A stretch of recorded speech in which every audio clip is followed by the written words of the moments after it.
Hi, this is अमन मौर्य। और India में जो पेपर लीक है वह एक नॉर्म बन चुका है। जिस प्रकार से बुद्ध धर्म में 4 आर्य सत्य होते हैं, जैन धर्म में 5 महाव्रत होते हैं, उसी प्रकार से जो पेपर लीक है वह इंडिया में हर कम्पिटिटिव एग्जाम का नॉर्म बन गया है। और इसकी रिस्पॉन्सिबिलिटी ना तो सेंट्रल मिनिस्टर लेते हैं, ना तो स्टेट मिनिस्टर लेते हैं, या तो जो उच्च लेवल के पदाधिकारी हैं वो भी नहीं लेते हैं।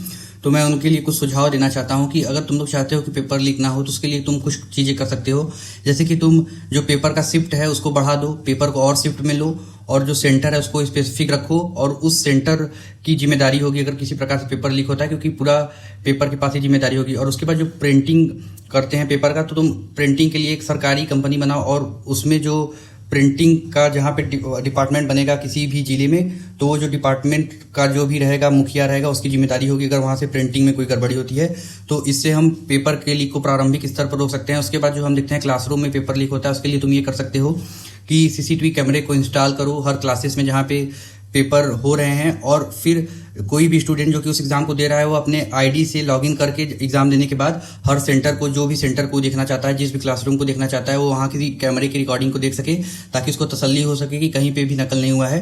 तो कुछ ये स्टेप हैं जिससे मैं समझता हूँ कि पेपर लीक को रिड्यूस किया जा सकता है, क्योंकि पेपर लीक 2 साल में, 3 साल में, 4 साल में एक बार हो तो समझ में आए। यहाँ पे 1-2 एग्जाम को छोड़कर ज़्यादातर एग्जाम में जो है पेपर लीक हो जा रहा है। तो मैं समझता हूँ कि ये सेंट्रल गवर्नमेंट का फेलियर है, स्टेट गवर्नमेंट का फेलियर है, और जो उच्च अधिकारी हैं उनका फेलियर है, और इसके लिए रिस्पॉन्सिबिलिटी लेनी चाहिए। आप देखेंगे कि जो मीडिया है उसको भी शोकेस नहीं करती है। मीडिया बिजी है मेलोडी टॉफी में। तो आप समझ सकते हैं कि एजुकेशन की हालत क्या है।